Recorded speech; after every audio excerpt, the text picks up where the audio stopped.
Brasil, um país continental. Agronegócios, o nosso maior produto ou riquezas. Você, homem do campo, sabe o que é holding rural? Sabe o que é planejamento sucessório?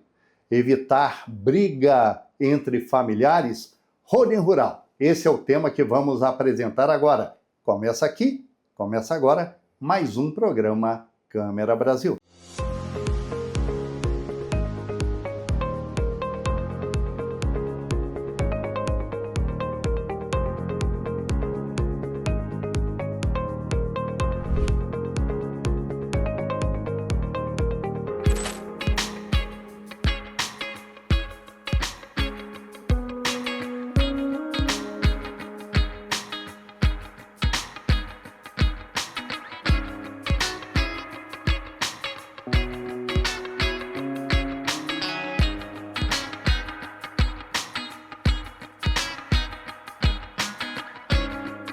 Olá, doutor, tudo bem contigo? Olá, Roberto, tudo bem com você? Olha, é uma honra estar aqui em Guarapuava para lhe entrevistar e para falar de um tema muito interessante, embora complexo, que muita gente no campo não sabe o que é, quiçá o pessoal da cidade, que é sobre holding rural. Vamos falar sobre isso? Vamos sim. Primeiro eu quero agradecer a oportunidade de ter você aqui no escritório. A holding rural, até hoje, ainda é um tema muito pouco entendido e explorado pelos produtores. Eles não têm muita ideia do que se trata, mas é um tema muito importante, principalmente na nossa questão política e como anda o nosso governo hoje em dia, né? Perfeito. O que vem a ser uma holding rural e como ela funciona na prática?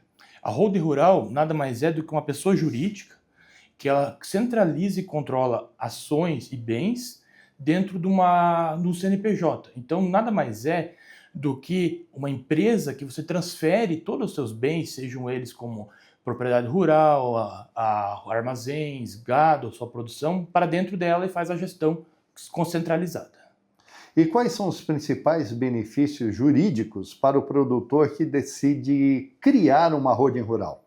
Os principais benefícios jurídicos são, normalmente, a proteção e a blindagem patrimonial, no caso de sucessão, a questão de economia tributária, quando se fala na questão de redução de pagamento de tributos, e também a questão de manutenção da propriedade e da atividade dentro da própria família. Ou seja, sustentabilidade financeira? A sustentabilidade financeira, além da parte de suas particularidades do setor agrícola. Pois, vamos pensar a nível Brasil, o setor agrícola, se vinha a faltar e a pessoa ia abrir seu inventário, a gente sabe que o inventário é oneroso, muitas vezes ele vai ter um longo período na justiça, e o que vai encadear? Muitas vezes a propriedade acaba tendo que encerrar suas atividades, ou muitas vezes acaba vendendo um imóvel para poder cumprir com as suas obrigações dentro do inventário, e isso corre riscos até mesmo de acabar a atividade, a dissolução da própria família e o seu legado. Evitar a abertura do inventário, então, é um processo lento. Isso, o inventário em si é um processo extremamente moroso, lento, e a holding vem como uma forma, um gatilho de se evitar isso, além de que se mantém a promoção e a continuidade da família dentro da propriedade. Doutor, como esse modelo contribui para a proteção do patrimônio da família? Nada mais é, a holding contribui da seguinte forma: a gente trabalha numa divisão entre 3 pilares, a gente separa a gestão, a família e a propriedade. Nisso a gente consegue agregar e continuar a atividade de modo que a gente consegue separar e trabalhar de forma isolada cada parte do processo de holding, dando atribuições e atendendo às suas complexidades e necessidades individuais. Além de que, nesse processo, a gente consegue manter a separação do caixa. Então, tem uma caixa do que é da família, um caixa do que é da empresa como ela mesma. Outra coisa que a gente fala é que a gente consegue, então, essa centralização da atividade rural. Às vezes, muitas famílias têm atividades em outros estados e afins e não tem uma capacidade de gestão controlada.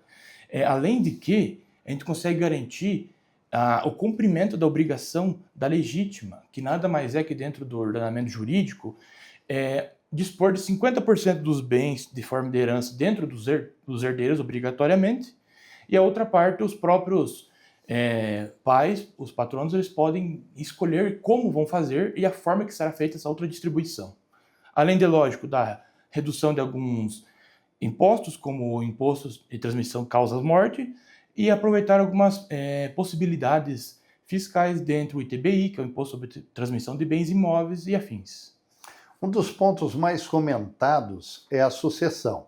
Como a holding rural pode facilitar esse processo dentro de uma família? A holding rural, ela envolve um entendimento profundo da família. Então, quando a gente fala sobre isso, o que a gente trata? Como que será feito esse processo de sucessão? Será agora? Será com quem? Quais dos herdeiros vão participar? Quais herdeiros vão sair ou não têm interesse, não têm aptidão? Como será feito? Os herdeiros terão direito todos igualmente à mesma proporção de lucros e dividendos? Outra análise.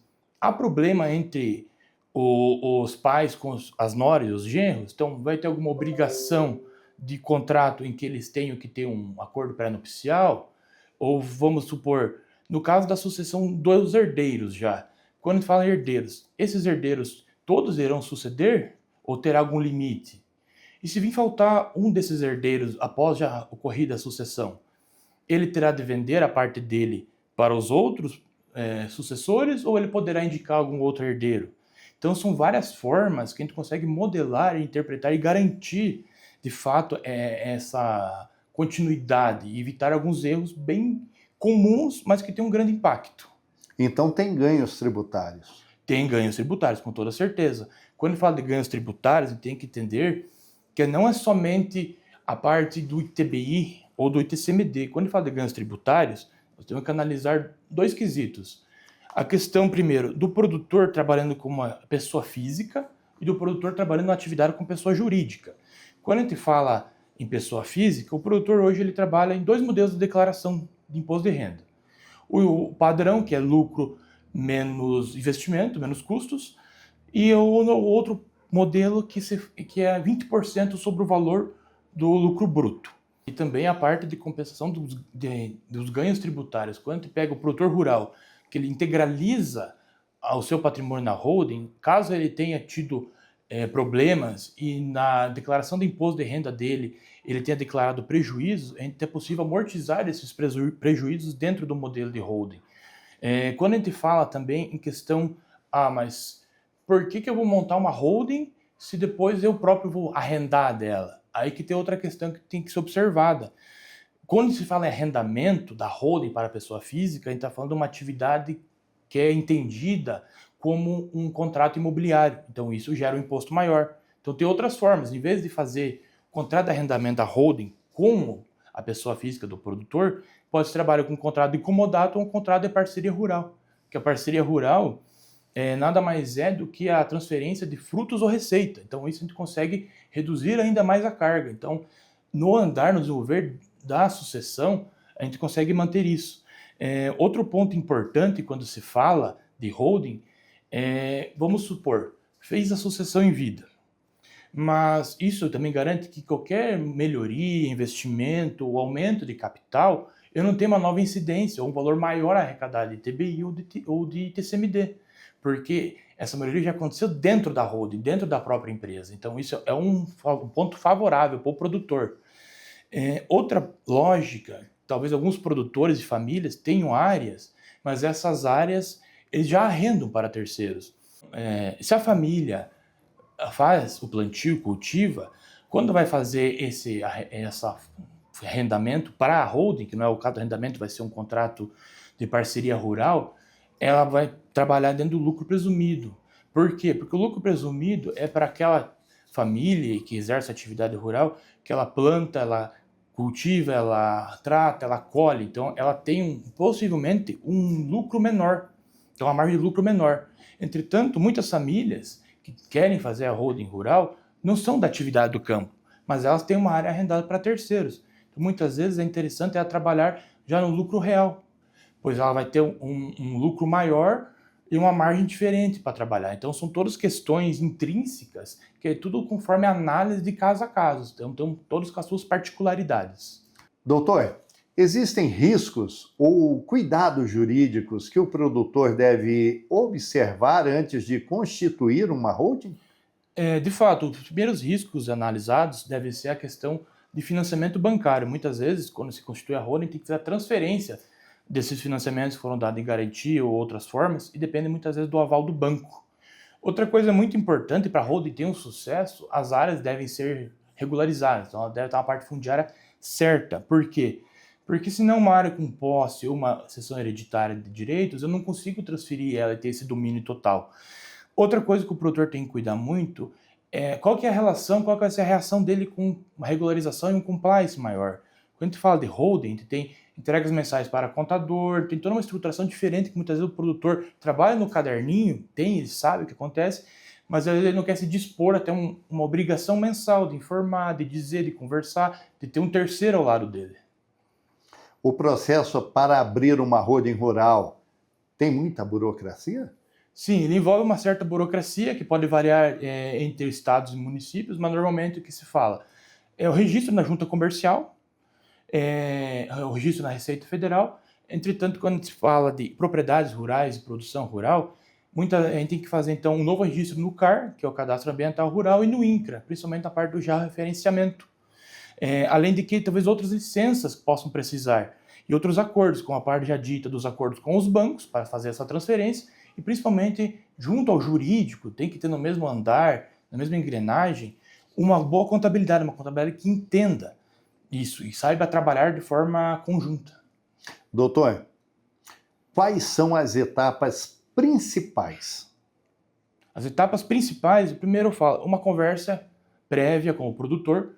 Normalmente é mais de uma, duas, até três reuniões para entender, porque primeiro eu vou ter que pedir e entender quais são as culturas, lavouras. Ele mexe com gado, ele já tem outros CNPJs, ele diversifica a produção, vamos supor no caso, ele tem uma processadora, ou até mesmo ele já tem outra atividade que não é conjunta, ele possui quais fontes de renda, e ele possui quais tipos de financiamento. Então isso é um começo para entender. Após isso, a gente faz uma análise da estrutura para entender essa carga tributária. Porque o que é os benefícios da holding? A holding em si é o planejamento patrimonial sucessório, só que isso eu faço um comparativo, sempre correlacionando a questão de como é a parte de custos de gasto dele como pessoa física da holding, para buscar o melhor cenário e, em caso de desafios, buscar outras soluções que venham a compensar e possivelmente, posteriormente, consiga agregar valor que de fato vale a pena e faça valer o instrumento da holding rural. Existe um tamanho mínimo de patrimônio ou perfil de produtor que mais se beneficia dessa estrutura? Hoje em dia, principalmente com a reforma tributária que começará a entrar em vigor o seu início, ano que vem, 2026 até 2032, a questão é, o produtor rural sempre teve uma certa isenção ou não foi olhado com bons olhos, assim, de cuidar pela Receita Federal. O produtor rural ele tem que se atentar aos dois novos impostos, que é o imposto sobre bens e serviços e a contribuição sobre bens e serviços. Além de que agora ele vai começar a ter uma obrigatoriedade de informação ao fisco direta, mensal. Então ele vai, de forma ou outra, vai ter que se organizar e se estruturar para se adequar às novas normas e regras e estar dentro da lei, principalmente da parte contábil e fiscal. Então acaba sendo uma gestão de fato. Isso, a holding entra como uma gestão do patrimônio, a execução das atividades e a manutenção delas, não simplesmente a parte tributária. A legislação brasileira hoje oferece segurança suficiente para quem adota esse modelo societário? Não, o Brasil sempre sofreu e sofre ainda com insegurança jurídica, tanto que na parte do ITBI, por lei dos estados, leis estaduais, você pode integralizar o patrimônio pelo valor histórico, o valor adquirido. Entretanto, muitos municípios querem cobrar, muitas vezes o produtor paga e acaba tendo que judicializar para reaver, além de que ainda existem algumas discussões se é sobre o valor histórico ou se é sobre o valor de mercado do bem. E quando a gente fala sobre TCMD também, se trabalhava sobre o valor das cotas ou das ações. Entretanto, também tem uma discussão e hoje eles querem cobrar sobre o valor real do mercado dos bens que estão dentro da holding. E quais são os erros mais comuns cometidos quando se cria uma holding sem o devido planejamento? O produtor rural tem que entender primeiramente que, se ele quiser uma holding simplesmente por a parte tributária, a holding não vai fazer o sucesso que ele espera, não vai conseguir entregar o que ele quer. Hoje em dia o produtor tem que entender o quê? A holding não é mais que o benefício tributário, é o benefício de gestão, de sucessão e manutenção das atividades. Então, a parte tributária, ela entra no conjunto, mas não é especificamente para isso apenas. Doutor, eu fico aqui pensando sobre o valor da experiência. Embora aparentemente o senhor parece ser um profissional jovem, mas que tem um conhecimento muito importante. Isso valida a escolha acertada para que o contratante, para que a pessoa que precise desse serviço tenha êxito? Sim, de fato, eu digo que por mais que eu seja jovem, na casa dos meus 30 anos, a questão é que eu sou filho de produtores rurais, eu venho dessa área. Além de que, de advogado, eu também sou agrônomo, então eu consigo entender, aprofundar e principalmente ligar as duas áreas. Então eu consigo entender o que é a dor do produtor, o que ele pensa, como que ele trabalha, eu sei o que é uma cultura, e transpor isso para o meio jurídico, que é o que falta hoje em dia é o profissional ele ser mais próximo, ele ser mais íntimo, não uma relação simples negocial. Então isso impacta muito para, de fato, o serviço, a holding, a prestação, reflita numa parte e algo positivo para o produtor rural. Fico pensando num país continental como o nosso, quantas e quantas famílias, pessoas que precisam de ter acesso a essa pauta, a esse tema, e às vezes não tem como se locomover, perde-se muito tempo. Você acredita que a internet ajudou até na questão de atendimento a esse público? Sim, sim, de fato, após a passagem da pandemia, que foi uma coisa horrível, trágica, mas isso aproximou e gerou uma possibilidade de se trabalhar de forma remota. Eu trabalho, faço muito atendimento, reuniões remotas, tanto que eu atuo no Brasil inteiro, e conforme eu vou desenvolvendo e trabalhando, tendo necessidade, eu sou um profissional que não pensa se precisa deslocar. Então, faz as reuniões prévias, no andar, principalmente no desenvolvimento da holding, quando a gente fala que daí tem a parte de acompanhamento, próxima, após o início, e algumas assessorias periódicas depois de um tempo, eu me desloco, mas sim, eu acho que é totalmente viável e interessante, e eu atuo muito na parte por internet, por videochamada e afins. Para o produtor rural que está nos assistindo agora e pensa em iniciar esse processo, qual seria o primeiro passo recomendado? O primeiro passo, Roberto, ele tem que entender como que está a atividade dele hoje, como que funciona a família dele. Ele é o pai patrão, às vezes, ele delega, ele não delega, ele tem medo de riscos, ele sabe de alguns conflitos, e como que ele vê os seus sucessores. Ele tem sucessores que querem continuar a atividade ou essa área posteriormente vai ser vendida? Ou vai ter um sucessor e os demais querem sair, então ele tem que compensar. Então ele tem que parar e analisar de uma forma profunda inicialmente como que é o núcleo familiar dele, como que a atividade da propriedade, da fazenda, se relaciona com o núcleo familiar dele. Gostaria que o senhor falasse um pouco sobre esse escritório advocatício e em quais áreas do direito ele atua, além do holding rural. Esse escritório ele existe há algum tempo, hoje atualmente tem a sede aqui em Guarapuava, que eu atuo. Além da holding rural, eu tenho uma grande demanda e defendo muitas vezes, eu sou meio persuasivo, de cobrar dos produtores a relação com os contratos bancários. Porque a questão hoje em dia, e agora mais em roga, como o caso até mesmo do Banco do Brasil, que veio ameaçar alguns advogados, que dizem que estão extinguindo os produtores a procurar uma recuperação judiciária, uma prorrogação de contrato. Eu lido muito com a parte de prorrogação de contrato rural e com a parte de recuperação judiciária, além da parte de regulação fundiária, que envolve a holding, e essa parte de estudos tributários, aspecto de CNPJ e afins. Eu gostaria de lhe agradecer, pena que o tempo ele passa rapidamente, né? E esse é um tema apaixonante. Eu tenho certeza que todos que estão nos assistindo ainda têm dúvidas, têm curiosidades, precisam saber mais. Eu gostaria que você usasse o seu tempo final para as suas considerações finais, já lhe agradecendo mais uma vez. Perfeito, Roberto. Produtor rural, o que eu digo, você tem que pensar, muitas vezes a gente acaba agindo pela emoção e acaba tomando algumas decisões. Sempre pare e pense e busque um profissional que entenda, que sinta, que consiga ter essa conexão com você.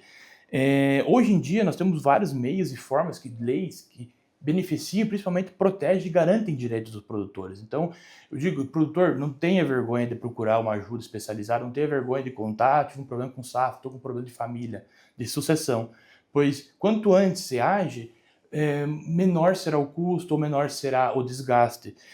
Só para encerrar, Roberto, a questão é para pensar que o produtor sempre quando ele semeia em terra boa, então muitas vezes tem que preparar a terra antes de semear, e muitas vezes tem que se preparar da tempestade antes da chuva. Então eu creio que isso que o produtor tem que parar e pensar, analisar hoje em dia. Gostaria de te desejar o maior sucesso. Eu tenho certeza que isso acontecerá, ainda mais em se tratando de quase uma virada de um novo ano, e precisamos realmente nos preocupar mais com aquilo que nós mais amamos, que são, por consequência do fruto do nosso trabalho, família e os nossos bens. Obrigado. Eu que agradeço, Roberto. Obrigado a todos e sempre tenho à disposição.